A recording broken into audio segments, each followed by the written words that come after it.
قل اللہ یفتیکم فیہن وما یتلی علیکم فی الکتاب فی یتامی النساء اللاتی لا تؤتونہن ما کتب لہن وترغبون ان تنکحوہن والمستضعفین من الولدان وان تقوموا لیلیتامی بالقسط وما تفعلوا من خیر فإن اللہ کان بہ علیما وَإِنِ امْرَأَةٌ خَافَتْ مِنْ بَعْلِهَا نُشُوزًا أَوْ إِرَادًا فَلَا جُنَاحَ عَلَيْهِمَا أَنْ يُصْلِحَا بَيْنَهُمَا صُلْحًا وَالصُّلْحُ خَيْرٌ وَأُحْضِرَتِ الْأَنْفُسُ الشُّحَّ وَإِنْ تُحْسِنُوا وَتَتَّقُوا فَإِنَّ اللَّهَ كَانَ بِمَا تَعْمَلُونَ خَبِيرًا صدق اللہ مولانا العظیم۔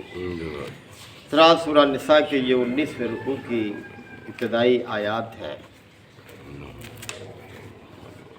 زمانہ جاہلیت میں لوگ لاتعداد نکاح کر لیتے تھے عورتوں کے ساتھ، اور جسے چاہا چھوڑ دیا، جسے چاہا نئی اختیار کر لی۔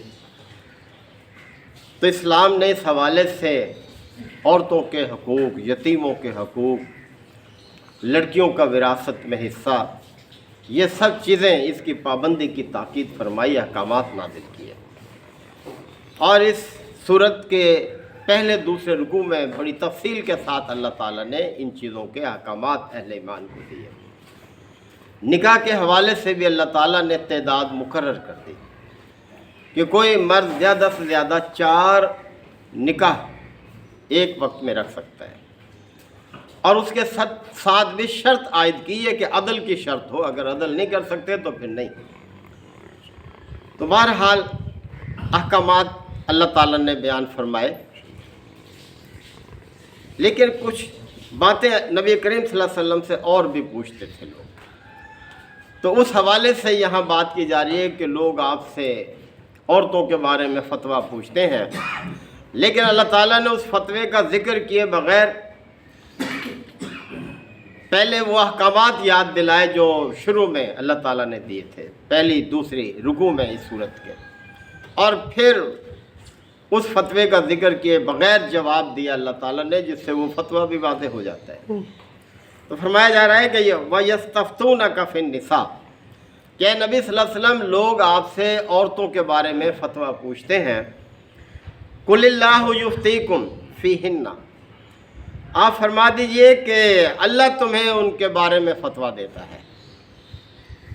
وَمَا يُتْلَى عَلَيْكُمْ فِي الْكِتَابِ فِي الْيَتَامَى النِّسَاءِ اللَّاتِي، اور تمہیں یتیم بچیوں کے بارے میں وہ احکامات بھی یاد دلاتا ہے جو تمہیں پہلے سے دیے گئے ہیں۔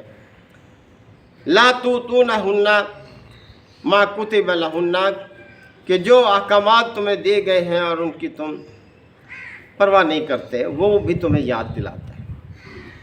وَتَرْغَبُونَ أَن تَنكِحُوهُنَّ، اور تم ان کے نکاح کرنے سے بھی اعراض برتتے ہو، یا دوسرا معنی یہ بھی بنتا ہے، اس کی بھی گنجائش ہے، یا تم خود ان سے نکاح کرنا چاہتے ہو۔ دونوں کا مفہوم اس طرح سے ہے کہ تم ان کے نکاح کرنے سے رکتے ہو، یعنی اگر بچی جو ہے وہ مالدار ہے اور شکل کے لحاظ سے کوئی زیادہ بہتر نہیں ہے، تو تم خود اس سے نکاح کرنے سے بچتے ہو کہ نکاح نہیں کرتے، اور دوسروں سے بھی نکاح کرنے سے اعراض برتتے ہو کہ یہ وہاں جائیں گی تو اپنے مال کا تقاضا کریں گی، تو انہیں دبا کر رکھتے ہو۔ یا یہ کہ اگر وہ شکل و صورت سے بھی بہتر ہے تو تم خود چاہتے ہو کہ ان سے نکاح کر لو کہ ان کے مال اور جمال دونوں سے مستفید ہوگے، لیکن کمزور ہیں دبا کر بھی رکھو گے، حقوق بھی ادا نہیں کرو گے۔ تو اللہ ان کے بارے میں جو احکامات ہیں وہ تمہیں یاد دلاتا ہے کہ انہیں پیش نظر رکھو۔ والمستضعفین من الولدان، اور وہ بچے جو کمزور ہیں، یعنی یتیم بچے دبا کر رکھے گئے ہیں، ان کا مال ہے جو تمہارے قبضے میں ہے، تم ان کے ولی مقرر ہوئے ہو، ان کے بارے میں جو احکامات دیے گئے وہ تمہیں یاد دلاتا ہے اللہ۔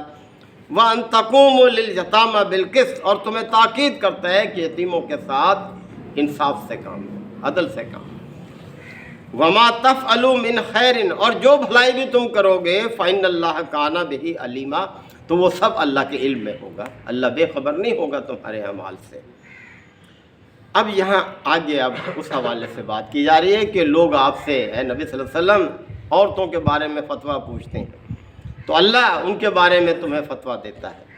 تو پہلی اس آیت میں اللہ تعالیٰ نے سابقہ احکامات کی طرف توجہ لے کہ ان پر بھی کاربند رکھو، ان کو بھی ذہن میں رکھو. عورتوں کے حوالے سے، نکاح کے حوالے سے، یتیموں کے مال کے حوالے سے. وہاں یہ بھی فرمایا جو لوگ یتیم کے مال ناحق طریقے سے کھاتے ہیں وہ اپنے پیٹوں میں آگ بھر رہے ہیں. یعنی اس طرح سے اللہ تعالیٰ نے وہ احکامات دیے. اور یہ کہ وراثت میں حصہ دو، عورتوں کو بھی دو، یعنی ان کا بھی حصہ ہے. یہ سب احکامات وہاں ہے. اب یہاں یہ بات شروع ہو رہی ہے وَإِنِ امْرَأَةٌ خَافَتْ مِنْ بَالِهَا نُشُوزًا أَوْ إِعْرَاضًا، اگر کسی عورت کو خوف ہو اپنے خاوند کی طرف سے، کس بات کا؟ نشوزن او اعراضن، زیادتی کا یا بے رخی کا اندیشہ ہو اگر کسی عورت کو اپنے خاوند کی طرف سے، یعنی خاوند کی ایک سے زیادہ بیوی ہیں اور ایک عورت جو ہے وہ پہلی جو کہ ایک عرصہ گزار چکی ہے اس کے ساتھ، اب وہ کیا ہے کہ کمزور ہو گئی ہے یا بانجھ ہے یا دائم المرض ہو گئی ہے، تو ظاہر ہے کہ پھر جب ایک سے زیادہ بیویاں ہوں اور ایک بیوی کی یہ کیفیت ہو تو انسانی نفس میں کمزوری ہوتی ہے.